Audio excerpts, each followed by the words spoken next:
O tema de hoje é inspirado numa conversa que eu tive com uma amiga, a Milka, que provavelmente vocês vão ouvir falar muitas vezes aqui, porque ela é uma das pessoas que mais me inspira. A Milka não é o nome verdadeiro desta minha amiga, mas ela sabe que eu estou a falar dela, não é? Então, esta conversa aconteceu quando eu pedi feedback acerca do site de Supernova. E ela, a certa altura, diz-me: olha, comentário... Quer dizer, ela escreveu-me isto, portanto eu imagino que foi com esta voz e com esta entoação. Portanto, Milka, se não foi, peço já desculpa. Ela às tantas diz: olha, comentário parvo e simplório. O que é o propósito? E eu fiquei a pensar naquilo. Sim, de facto eu ia começar a fazer imensos episódios e vídeos, a falar das vantagens de ter um propósito claro e forte, e como fazemos para encontrar esse propósito, mas de facto eu tenho que começar pelo início, não é? E o início é realmente o fundamental, que é a resposta a o que é um propósito. Então, primeiro vou dizer-vos o que é um propósito para a Supernova, para mim. E depois vou clarificar com exemplos do que não é um propósito. Depois vou terminar com a definição final de propósito. Então, esta primeira parte da definição é muito simples e curta. Um propósito é um sonho desconfortável. Vou dizer novamente. Um propósito é um sonho desconfortável. É um sonho porque é algo que já nos imaginámos muitas vezes a fazer e até eventualmente já partilhamos com amigos, familiares, colegas, ou talvez apenas sonhamos na intimidade dos nossos pensamentos.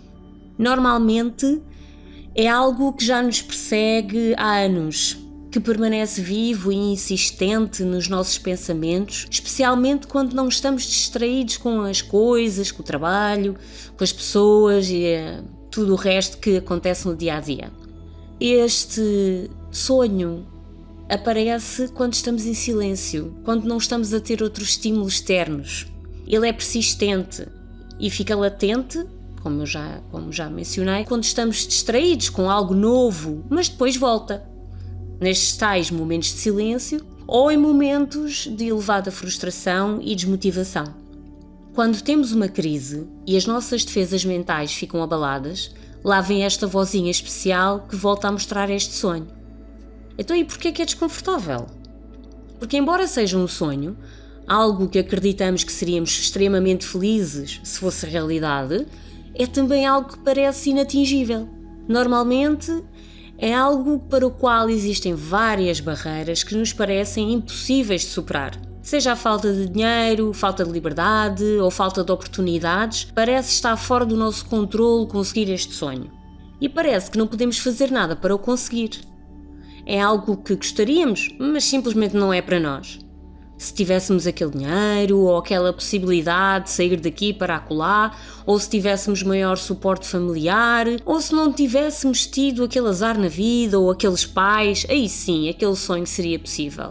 É desconfortável porque sentimos que este sonho que nos faria 100% felizes não aconteceu por causa de algo que está fora do nosso controle, ou pior, não aconteceu por causa de algo que fizemos no passado e que nos fechou essa possibilidade. E esta dissonância do quero mas não posso ou do quero mas sabotei-me cria uma sensação de grande desconforto e impotência. E por isso temos esta tendência a escondê-lo assim que possível. E claro, voltar ao que é confortável.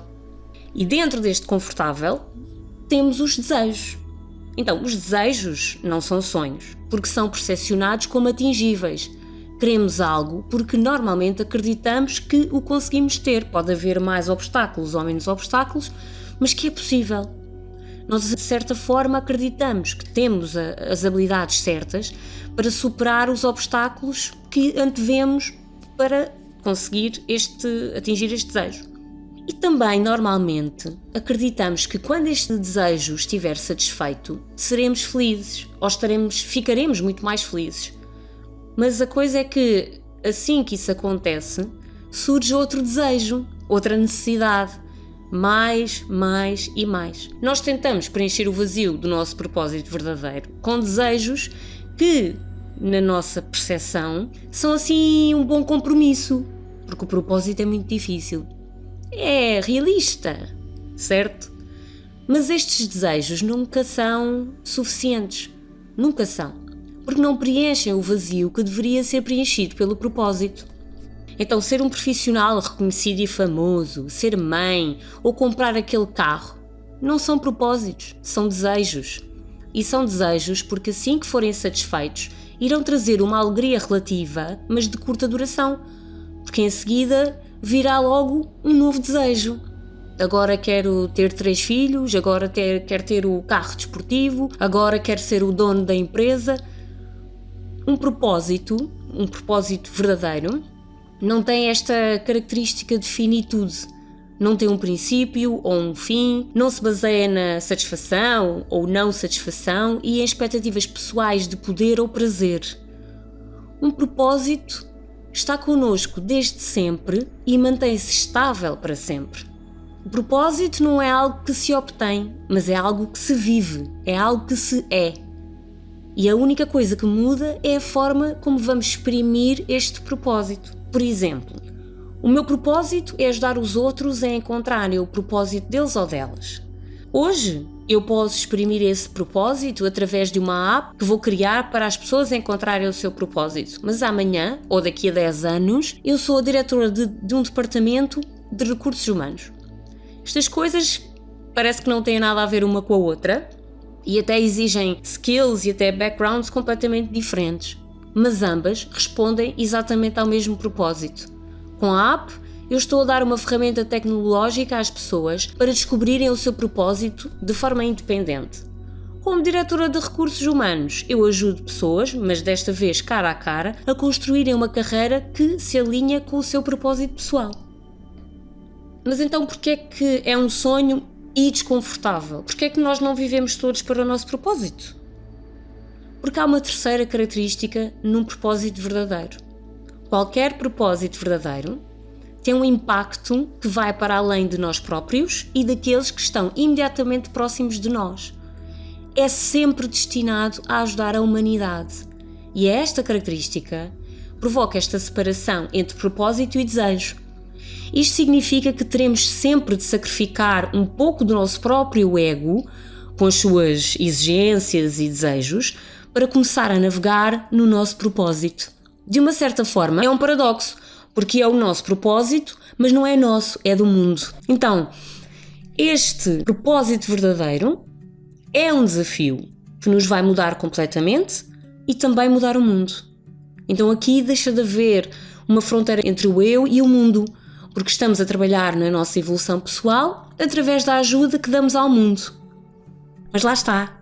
Aqui é onde se dá o conflito, porque há sempre uma luta interna quando nós começamos a tentar desconstruir o nosso ego ou a pôr o ego mais de parte ou usá-lo só quando é mesmo necessário. O nosso ego, quando se sente abandonado, gera uma resposta automática dizendo que o nosso sonho é impossível e dá uma série de razões, normalmente razões que nós não temos controlo ou diz-nos que não conseguimos fazer. É a voz que nos diz que não conseguimos, que a culpa é dos pais, do Estado ou do simples azar abstrato da nossa vida. O ego tenta sempre afastar-nos do nosso propósito. Ou dito de outra forma, um propósito é um sonho desconfortável porque nos obriga a questionar e transformar as nossas certezas. Certezas essas que foram criadas por um ego que em parte nem foi construído por nós. Foi construído pela sociedade, pelos pais, educadores, normas sociais, experiências que tivemos e que pertencem ao passado, medo e instinto de sobrevivência. Mas então, porquê é que temos esse sonho, visto que parece tão difícil?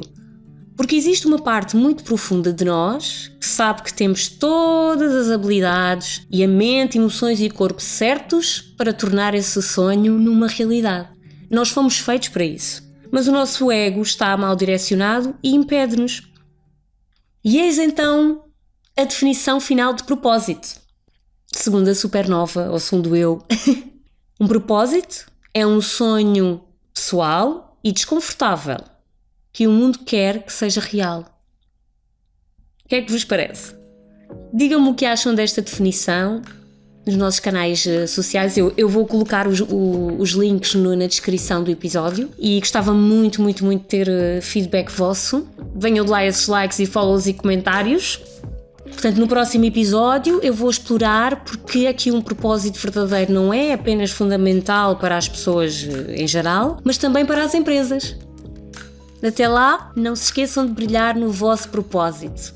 Beijos!